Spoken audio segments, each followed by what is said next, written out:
어떤 청년이 연애를 하다가 실패를 해서 이거만큼 상처를 받는 일이 없죠.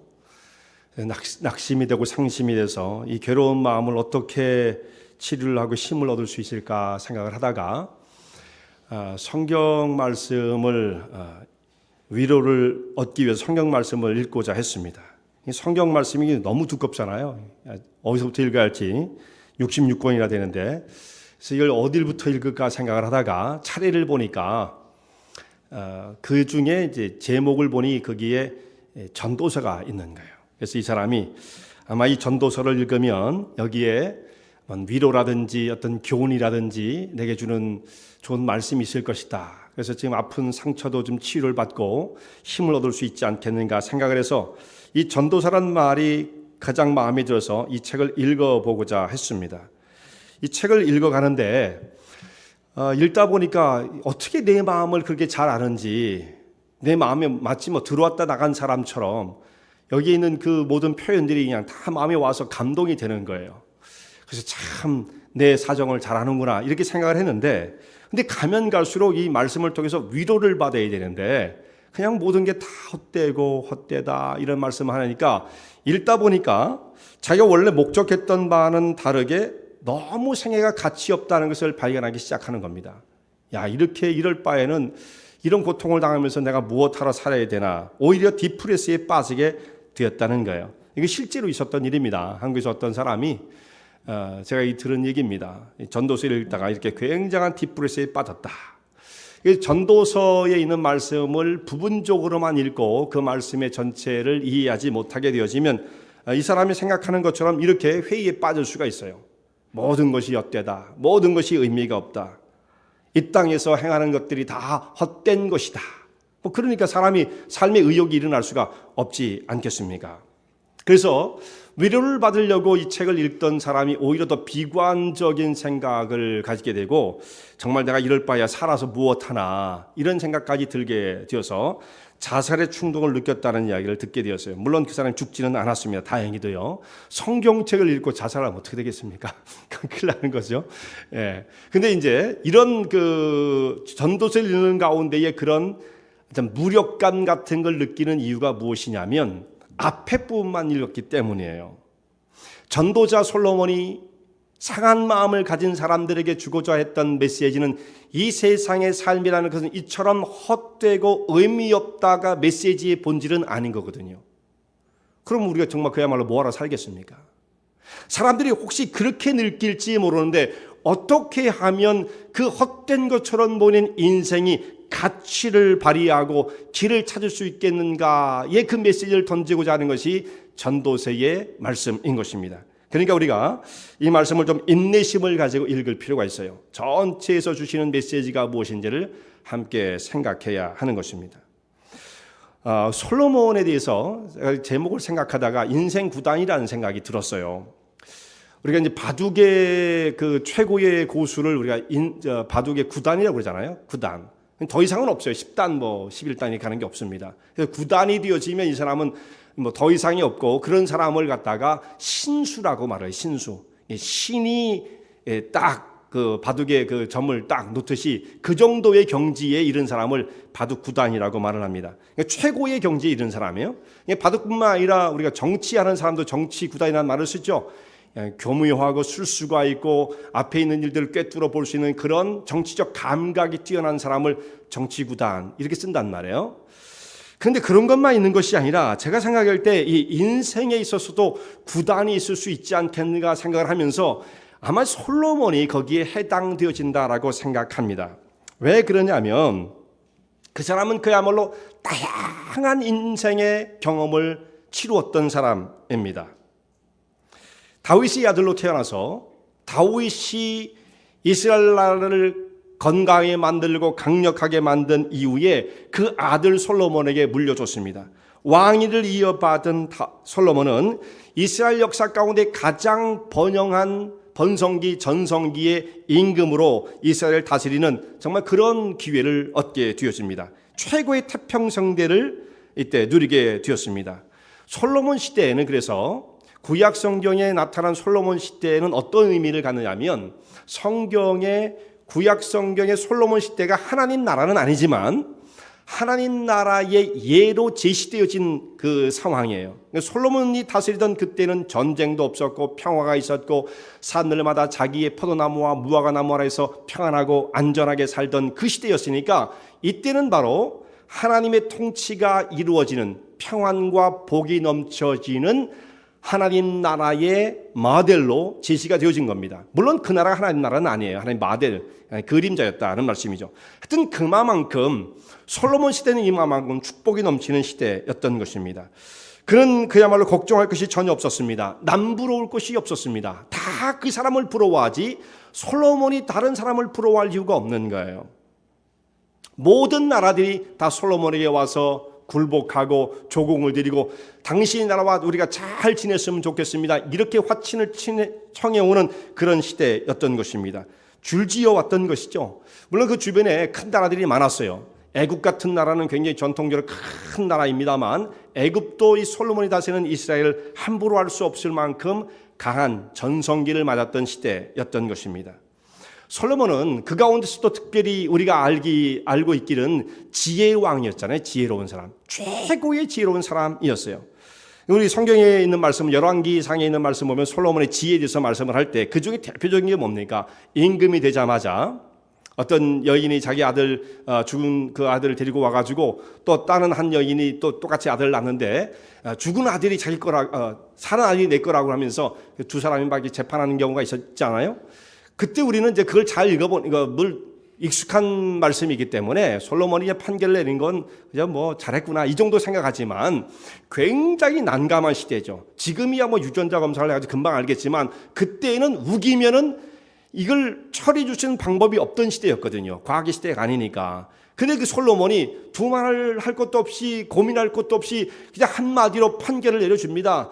그냥 아이를 두 개로 딱 쪼개서 나눠주라 했을 때 어머니 그 아이의 엄마가 살아있는 아이의 엄마가 그냥 안 된다고 매달리지 않습니까? 이것은 사람의 본질과 본성을 꿰뚫는 그런 직관과 능력이 있어야만 가능한 거거든요. 우리는 지금 이제 알고 있는 거기 때문에 별거 아닌 것으로 생각할지 모르지만 정말로 솔로몬은 지혜로운 사람이었다라는 것을 증명해 주는 장면입니다.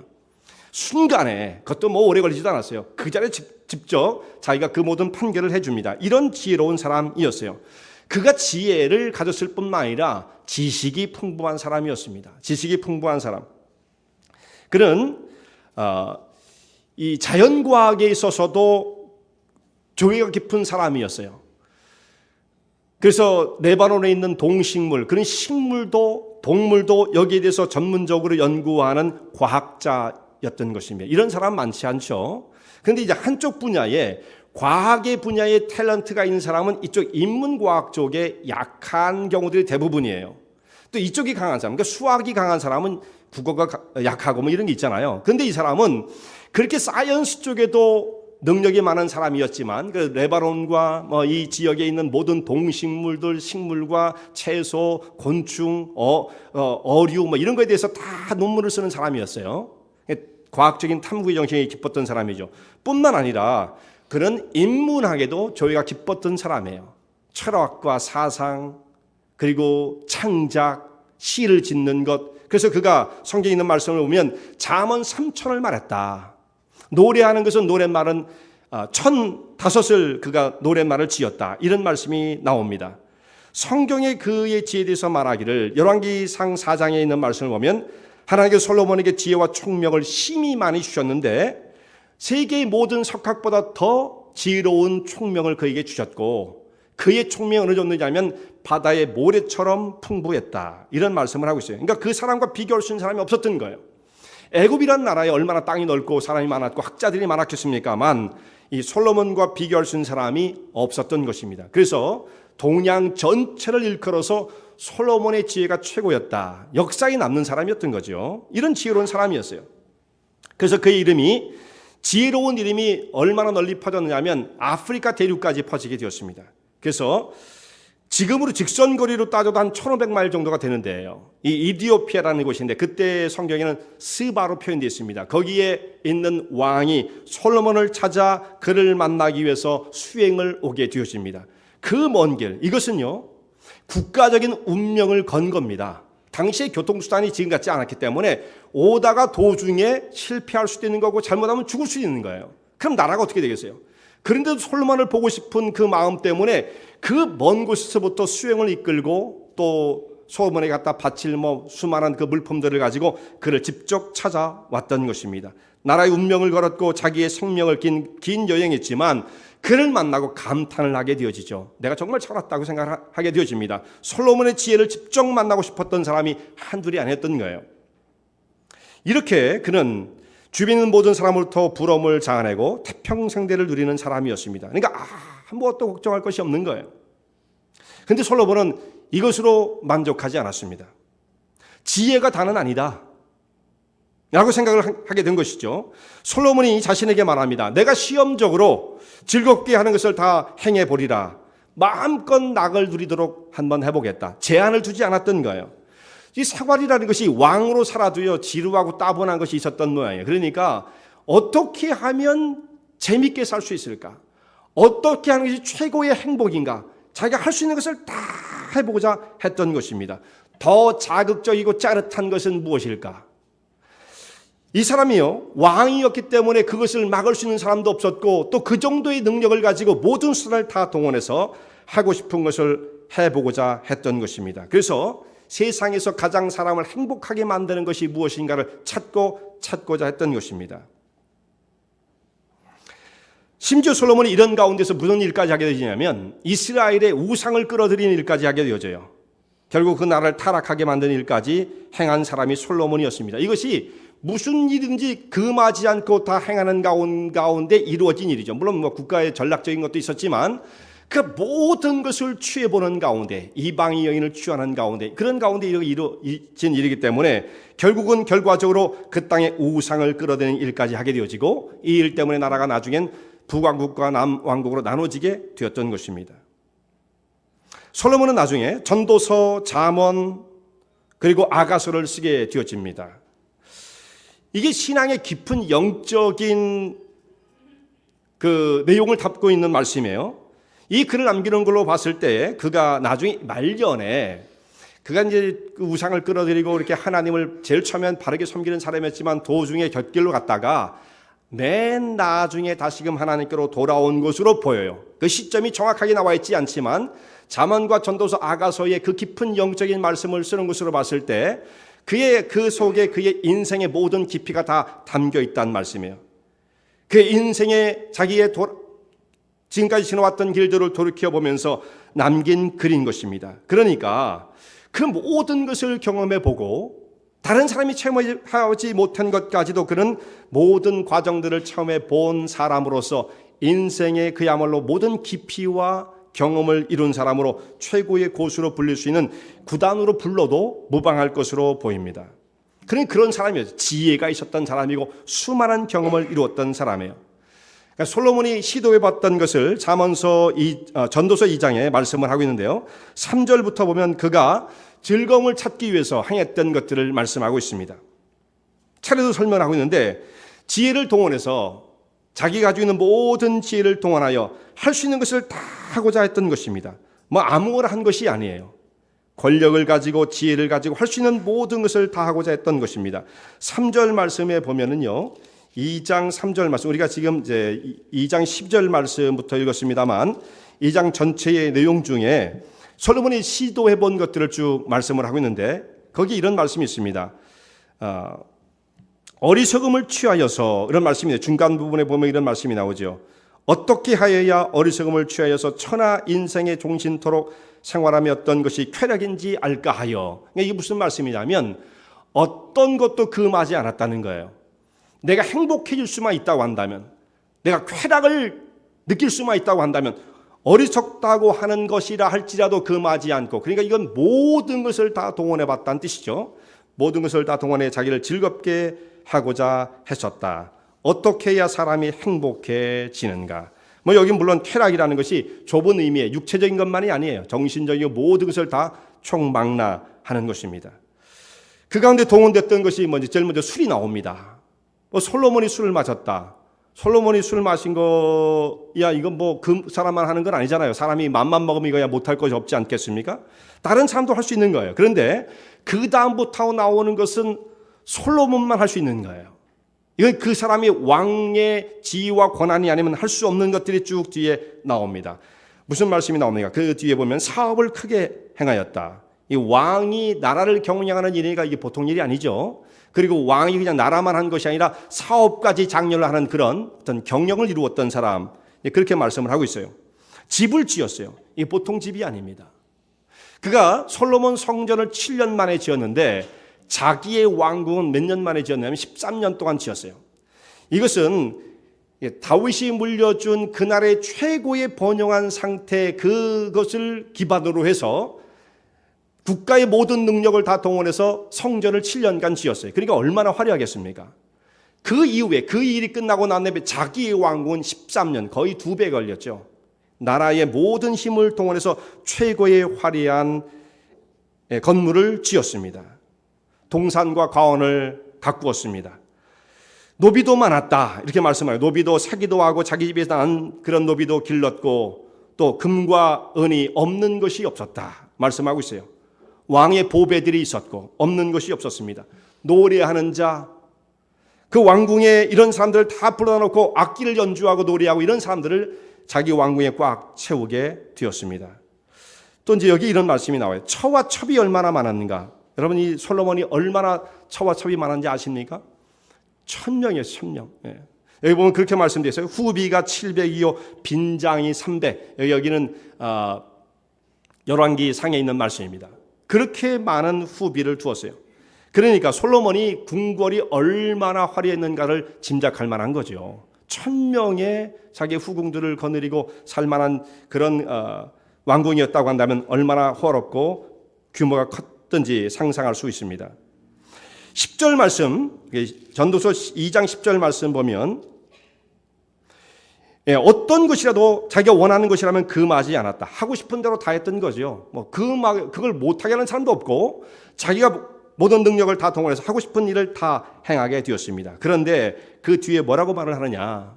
내가 이 모든 것을 다 하고 난 다음에 깨달은 것이 이 모든 것이 다 헛되다. 그래서 꼭 바람을 잡으려는 것 같다라고 고백을 하게 되어집니다. 자, 솔로몬쯤 되는 사람이 이런 말을 하게 될 때 솔로몬이 행한 자기가 모든 경험을 다 통틀어서 결론을 내린 이 모든 것이 헛되다.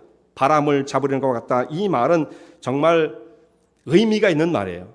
이것을 우리가 깨닫기 위해서 정말 솔로몬처럼 우리가 이 일을 진행시켜 봐야 되는 것이 결코 아닌 것입니다. 이것은 간접적인 경험이라고 그러죠. 솔로몬이 경험한 것은 내가 직접 체험하지는 않았지만 간접적으로 경험을 하는 거예요. 그러니까 이것은 참 헛되고 의미 없는 것이라는 것을 깨닫게 되어집니다. 그 솔로몬의 상태에 자기의 감정을 이입시키면 솔로몬이 그때 느꼈던 바가 무엇인지를 깨닫게 되어지는 거죠. 생생하게 알 수가 있는 거예요. 모든 것을 자기가 체험하고 알게 되어지면 안 됩니다.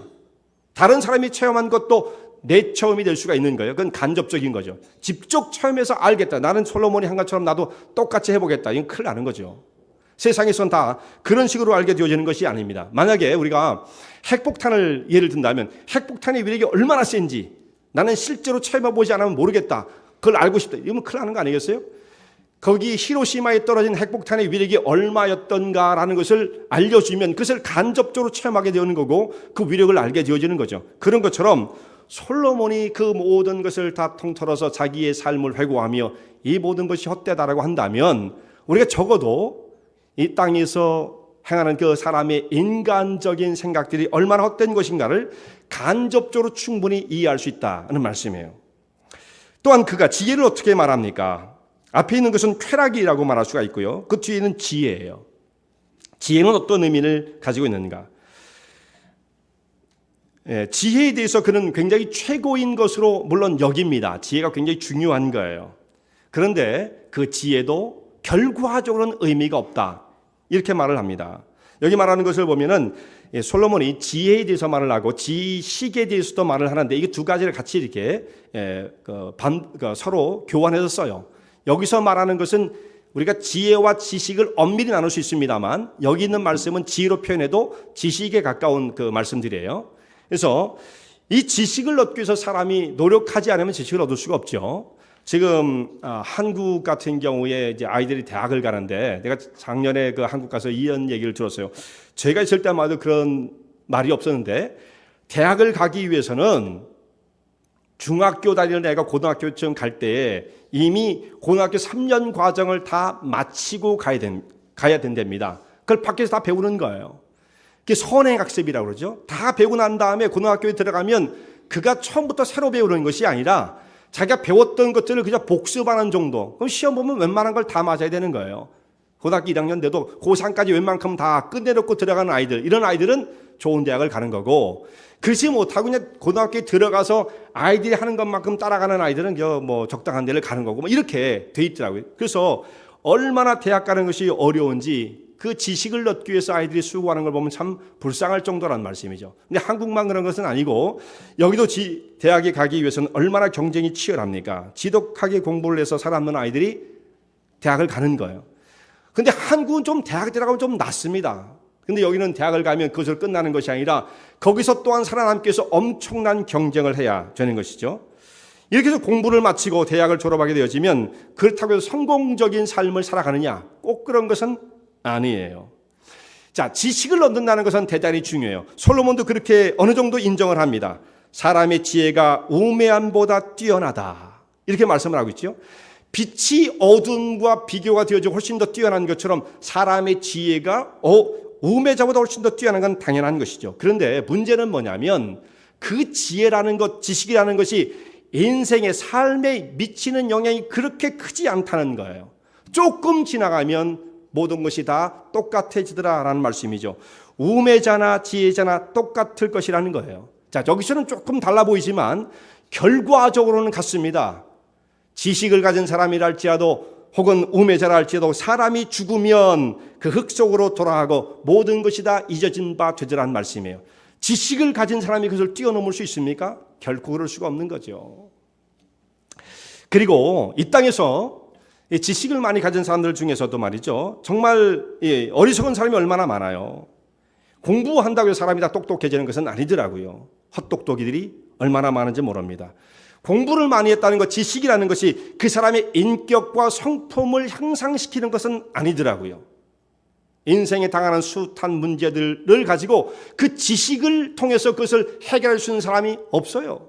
지식이라는 것은 그저 굉장히 순간적이고 이 땅에서 다른 사람보다 좀 더 지식을 많이 가졌다 비교 우위를 가질지는 모르지만 인생의 문제는 결코 해결할 수 없습니다. 더더군다나 사람이 죽을 때 배운 자나 못 배운 자나 모든 사람이 다 똑같이 흙으로 돌아가고 말더라는 말씀입니다.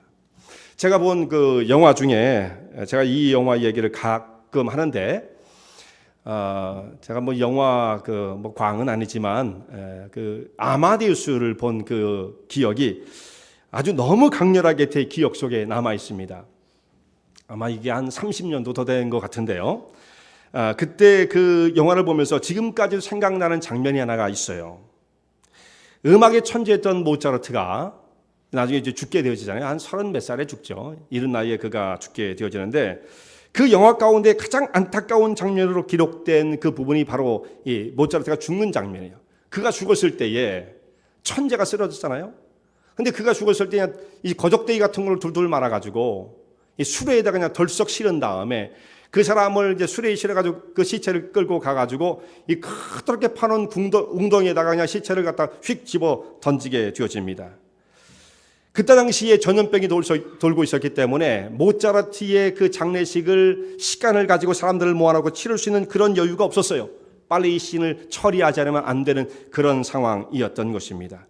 모차르트가 정말 그의 몸에 흙도 닿아서는 안 될 것처럼 보이는 음악의 최고의 천재이었음에도 불구하고 천재가 쓰러져 죽는 모습을 보니까 너무나 안타까운 거예요. 지금 이제 묘가 있긴 합니다만 그게 모차르트의 진짜 묘가 아니라 그냥 가묘로 만들어 놓은 거죠. 기념을 하기 위해서. 그의 시신도 찾을 수가 없는 것입니다. 결국은 지혜자도 죽는 것이고 우매자도 죽는 것이고 죽으면 모든 것이 다 똑같이 흙으로 돌아오고 마는 것입니다. 그가 살아있을 때는 음악의 거장들도 그의 음악적 탤런트를 부러워했습니다. 어떻게 하면 저런 음악을 지을 수 있을까? 그의 음악적인 재질 때문에 살리에르는 사람이 그냥 스트레스를 받고 그 사람 때문에 모차르트를 시기하며 질투하다가 결국은 그 음모를 꾸미고 이런 장면들이 나오지 않습니까? 그만큼 모차르트는 존경의 대상이었지만 그가 죽었을 때 땅에 묻히는 모습을 보니 우매자나 천재나 지혜로운 자나 세상의 어떤 사람도 다 똑같은 모습으로 흙으로 돌아가고 만다는 말씀입니다. 솔로몬이 여기서 탄식하는 거예요. 우매자도 지혜자도 죽을 때에는 다 똑같더라. 어떻게 이렇게 똑같이 죽는가? 요한계시록이 똑같은 말씀하고 있습니다. 요한계시록 19장에 있는 말씀 보면 여기 계시록에 19장에 이런 말씀이 나와요. 왕과 장군과 자유자와 종이 모두 죽게 되면 그들은 시신이 공중의 새의 밥이 되어진다. 이렇게 말씀하고 있어요. 예수님을 알지 못하는 상태에 죽은 사람은 그 사람의 신분이 왕이었던 최고의 권력을 가지고 있었던 사람이든 귀족이었던 상관없이 혹은 종이나 자유자나 세상에 천한 사람이라 할 것 없이 모든 사람이 죽으면 하나님의 심판 가운데서 그의 시신이 수습도 되지 못하고 공중의 새의 먹이가 되어지는 이런 비참한 결과를 요한계시록 19장에 말씀하고 있습니다. 우리 구원주이신 예수님을 알지 못한 상태라고 한다면 예수님을 알지 못하는 모든 사람들이 황제, 세상의 모든 지혜, 세상의 권력 이것과 관계없이 모든 사람이 다 이처럼 똑같이 비참한 상태로 돌아갈 수밖에 없다는 말씀입니다. 결국 죽음은 모든 것을 다 삼켜버립니다. 죽음이 모든 것을 삼키고 족하지 않는 것 가운데 이 죽음이 있는데 죽음은 사람의 이 땅에서 젊은 사람들, 정말 외모가 뛰어난 사람들, 정말 보기만 해도 아까운 이런 사람들도 그들도 아끼지 않고 삼켜버리는 것. 최후의 한 사람이 남는다 할지라도 그것까지 삼키고도 족하지 않다고 할 것이 죽음의 세력인 것입니다. 자, 죽고 난 다음에 모든 사람이 다 똑같아지는 거예요. 그러니까 여기 지혜라는 것이 그렇습니다. 내가 이렇게 지혜를 가지고 세상의 모든 만물을 꿰뚫어보는 능력을 가졌음에도 불구하고 죽는다는 것을 해결할 수 없다는 것입니다. 솔로몬의 탄식이죠. 그런데 그가 생각하는 건 뭐냐면 우매자도 죽고 지혜도 죽는데 자기는 그것을 고민하는 거예요. 우매자는 그냥 살다가 가겠지만 자기는 지혜를 가져서 그 이후에 이루어질 일들을 판단하고 생각하니까 내가 어떻게 똑같이 세상 속에 그 흙으로 돌아갈 수밖에 없느냐, 자기의 그 운명을 바라보고 탄식하는 것입니다. 내게 무엇이 있다는 말인가? 왕의 권세와 지혜와 능력이 내게 무엇을 가져다 줄 수 있다는 말인가? 탄식할 수밖에 없는 것이죠. 또 마지막으로 말씀하고 있는 것은 뭐냐면 사람의 수고에 대해서 말씀하고 있습니다. 사람의 수고. 사람이 해야 될 수고하는 모든 것들이 다 의미 없다. 여러 가지 땀을 흘리고 우리가 정말 소득을 얻기 위해서 수고를 합니다. 물론 열심히 일을 해야 돼요. 성경에서는 우리 성도들에게 일하기도 싫으면 먹지도 말라 이런 말씀을 하시면서 열심히 일할 것을 말씀합니다. 그런데 그가 수고해서 얻어놓은 것들이 그 결과가 무엇이겠는가 이것을 말씀하고 있는 거예요. 그 사람의 수고는 고작 순간적인 것을 제공할 뿐이지 영원하지 않다는 것이죠. 그가 수고에 쌓아놓은 것들이 나중에는 누구 것이 되는지도 우리는 알 수 없습니다. 어떨 때는 잠을 자지 못하고 수고하고 애를 쓰고 고민하면서 부를 쌓게 되지만 결국은 자기가 이 세상을 떠날 때는 그 모든 것들이 누가 그 다음에 와서 쓸지도 알지 못한 채 모든 걸 남겨놓고 갈 수밖에 없다는 말씀입니다. 그래서 이 모든 것도 다 큰 해라, 헛된 것이다 라고 말했습니다. 내가 수고했으니 내 것이라고 주장할 수 있는 것이 아무것도 없는 거예요. 사람이 자기의 생명을 지킬 수도 없는데 어떻게 재산을 지킬 수가 있겠어요? 내 생명과 내 몸도 지킬 수가 없는데 내가 모아놓은 재산을 어떻게 지킬 수가 있겠습니까? 결국은 하나님 앞에 잠시 빌려 쓰고 이거 모든 것을 반납하고 돌아가는 수밖에 없는 것입니다. 솔로몬은 이 모든 것들을 경험하고 난 다음 결론적으로 말을 합니다. 25절 말씀을 여러분 한번 보실 수 있길 바랍니다. 먹고 즐거워하는 일이 누가 나보다 승하리야. 솔로몬처럼 이렇게 잘 먹고 잘 사는 사람이 어디 있겠어요? 역사를 초월해서 이전에도 없었고 이후에도 솔로몬 같은 사람이 일어날 수가 없는 것입니다. 나보다 더 뛰어난 사람이 누가 있을 수 있겠는가? 누가 흉내라도 낼 수가 있었겠습니까? 그런데 이 모든 것들이 다 헛된 것이다. 솔로몬의 고백입니다. 자, 인생의 산전수전을 다 겪었고 화려한 것부터 마지막 실패까지 솔로몬은 그 모든 것들을 다 경험했던 사람이거든요. 그 솔로몬이 결론적으로 최종적으로 던지는 도전이 무엇입니까? 맨 마지막 전도서 12장에 가면 하나님을 경외함으로, 하나님을 두려움과 떨림으로 바라보라는 말씀이고, 우리 인생의 삶에 적극적으로 개입하시는 하나님의 명령을 지키라, 이 말씀이었어요. 이것이 인생의 본분이요 지혜의 근본이다 라는 것이 전도서의 최종적 결론입니다. 자, 인생의 구단처럼 불려지는 이 전도자가 인생에 던지는 어떤 묘수가 있는 건 아니에요. 어떤 묘수가 있는 것은 아닙니다. 결국 어떻게 보면 참 평범한 말씀이죠. 하나님을 경외하고 그 명령을 지킬 것을 결론으로 내리는 거예요. 그 모든 것을 경험한 사람으로서 실패도 성공도 최고의 권위와 부도 다 누렸던 사람, 이 세상에 어떤 쾌락도 체험해보지 못한 것이 없는 사람이 마지막 전도자의 말로 던지는 그 권면의 말씀이 하나님을 경외하라는 것입니다. 자, 여기 하나님을 경외하라는 말씀은 하나님을 알라는 뜻이 아니에요. 자, 이스라엘 백성들이 하나님을 모르는 사람은 없습니다. 이스라엘 백성이라면 적어도 다 하나님을 섬기는 사람들이에요. 모르는 건 뭐 말도 안 되는 거죠. 다 하나님을 알고 하나님을 섬기는 사람들인 것입니다. 우리가 대략적으로 생각할 때 하나님의 존재를 안다는 것 대단한 것으로 여기죠. 물론 무신론자보다 훨씬 낫죠. 근데 하나님이 존재한다는 것을 안다는 것이 그의 인생에 무슨 영향을 줍니까? 하나님이 계시다라는 것을 안다, 그걸 인정하는 것과 우리 삶과는 사실상 아무런 관계가 없는 거예요. 어떻게 관계를 맺을 수가 있습니까? 그 하나님을 두려워하는 것입니다.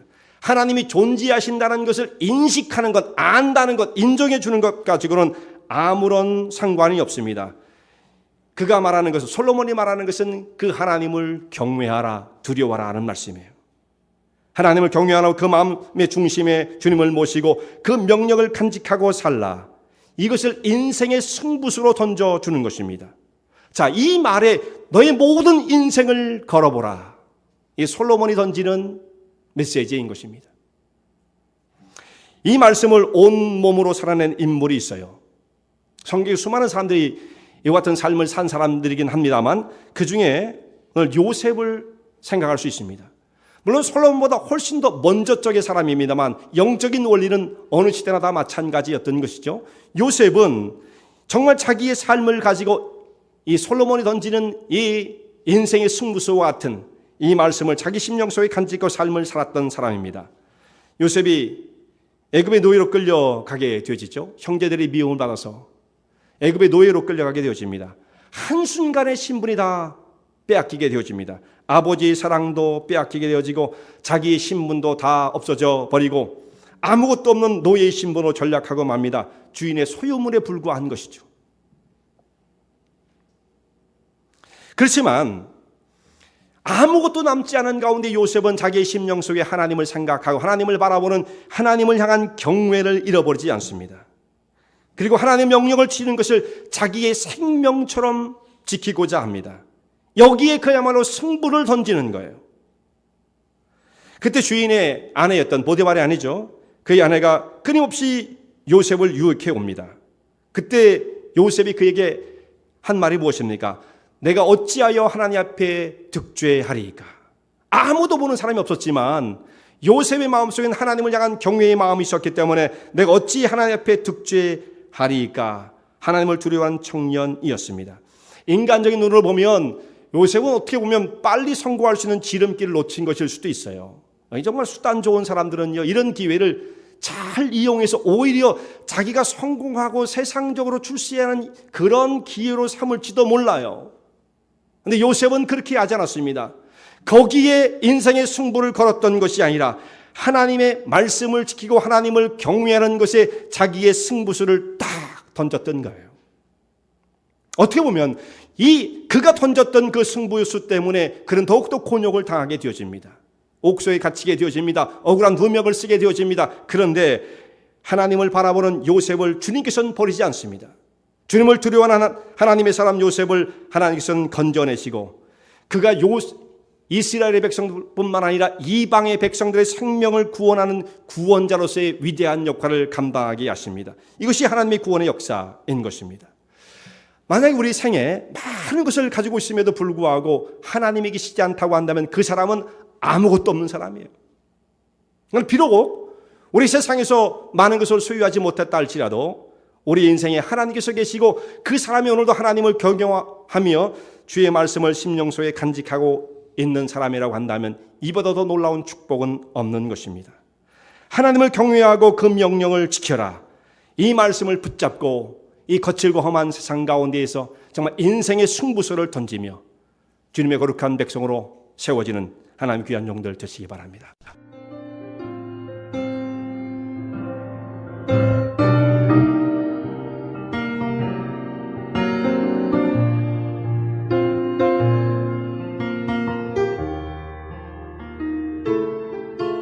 은혜와 진리 장로교회는 진실된 하나님의 말씀, 건강한 신앙의 공동체를 찾는 모든 분들께 열려 있습니다. 교회 주소는 230 US Highway 45번, Vernon Hills, 230 US Highway 45, Vernon Hills, VERNONHILLS에